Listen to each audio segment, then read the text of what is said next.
Oi, pessoal, tudo bem? Hoje eu vou falar sobre a minha experiência com o aprendizado de línguas românicas. As línguas românicas são as línguas derivadas do latim, certo? De forma resumida. E, basicamente, as línguas românicas elas são muito parecidas entre elas e eu estudei várias línguas românicas. Se vocês tiverem visto o meu vídeo dos 10 idiomas, vão ver que vários dos idiomas que eu falo naquele vídeo são idiomas românicos. Vou falar um pouco sobre a minha experiência com eles, porque o meu aprendizado com as línguas românicas foi muito importante em todo o meu processo de aprendizado de forma geral de línguas estrangeiras. Foi com as línguas românicas que eu comecei a fazer correlações entre diferentes idiomas. Eu estudava espanhol, italiano, francês, e eu ia vendo que tinha certas coisas, certas características que nesse idioma correspondiam com tal característica naquele e com tal característica naquele. E esse processo comparativo fez eu otimizar muito o meu aprendizado, porque em vez de ter que aprender todas as informações de cada um dos idiomas de forma completamente independente, eu conseguia ancorar os meus conhecimentos de uma língua nos meus conhecimentos de outra língua. Eu sabia que tal coisa seria tal coisa naquele idioma, então em grande parte das vezes eu podia deduzir como ia ser, ou simplesmente se eu já sabia, ficava muito mais fácil eu me lembrar daquilo, porque aquele conhecimento de uma língua estava ancorado nas outras, entende? Isso foi muito importante no meu aprendizado de línguas românicas, que depois eu levei isso para outros idiomas. Então, vou dar aqui alguns exemplos de correspondências. Se vocês já estudaram espanhol, italiano, francês ou alguma outra língua românica, vocês já devem ter percebido coisas assim. Mas bem, em espanhol tem várias palavras que começam com a letra H, né? E que em português começam com a letra F, tá? Então temos o verbo falar, que em espanhol é hablar. Temos o verbo fazer, que em espanhol é hacer.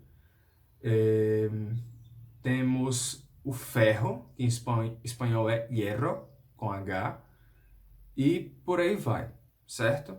Então você começa a ver que tem uma correspondência entre esse H inicial e esse F inicial do português. Eu vou falar mais sobre isso depois em outro vídeo, em que eu falo sobre as línguas românicas de forma geral, mas nesse vídeo especificamente eu vou falar só sobre as características, mencionar as características, mas não discorrer muito sobre elas, tá?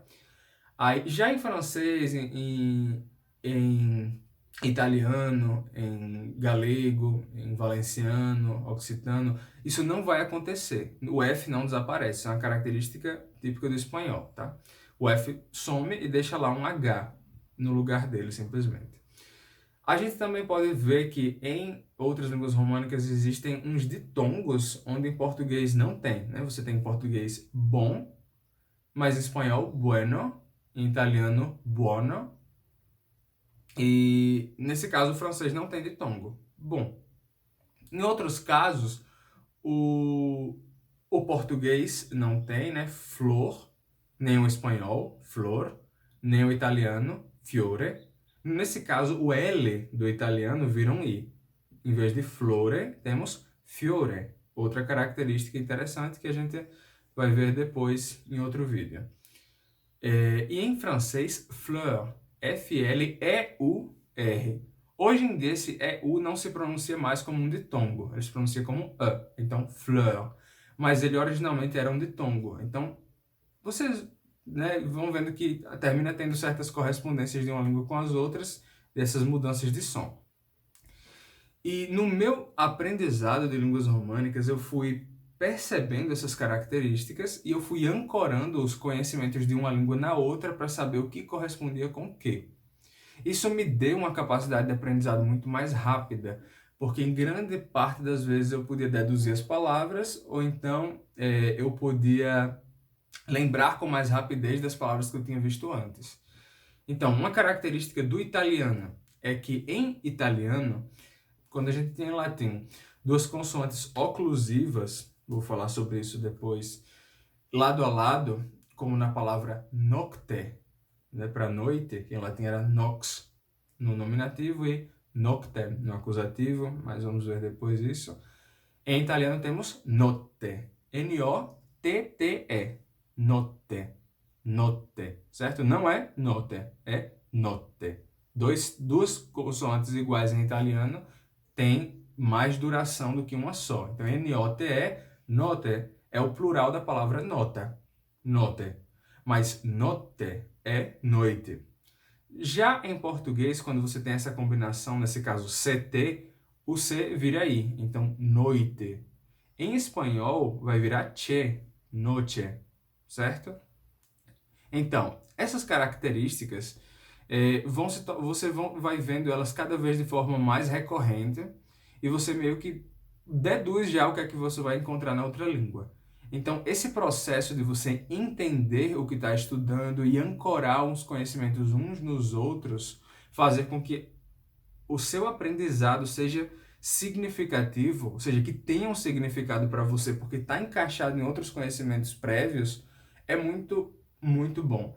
Em grande parte, o meu conhecimento de várias línguas se deve a isso. O fato de eu não tentar ficar aprendendo várias coisas isoladas, mas reunir os idiomas num grande universo de línguas que estão conectadas umas com as outras, entende?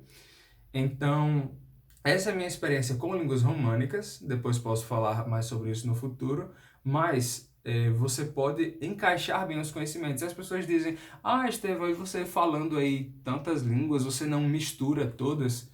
Não, eu não misturo, porque cada uma delas tem essas próprias características. Eu sei que eu nunca vou dizer la notte em espanhol. Isso é italiano. Eu sei que em espanhol vai ser sempre la noche, por exemplo.